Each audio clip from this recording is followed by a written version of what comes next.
কেন্দ্র দখল যেই করতে আসবে তার হাত পা দুটা ভেঙে পিলারের সাথে বেঁধে রাখবেন, কারণ আমরা একটি নতুন বাংলাদেশ চাই। এই নতুন বাংলাদেশে আমরা কেন্দ্র দখল চাই না।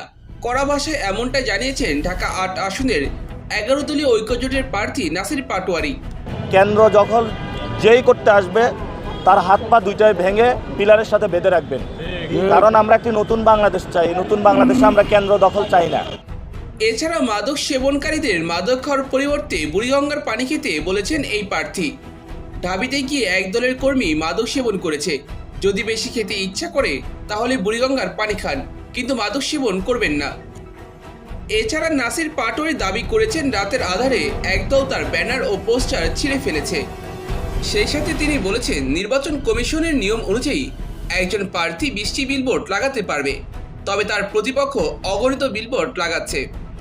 নির্বাচন কমিশনের নিয়ম রয়েছে 20টা বিলবোর্ডের, কিন্তু এখানে একজন মাদক সম্রাট রয়েছেন।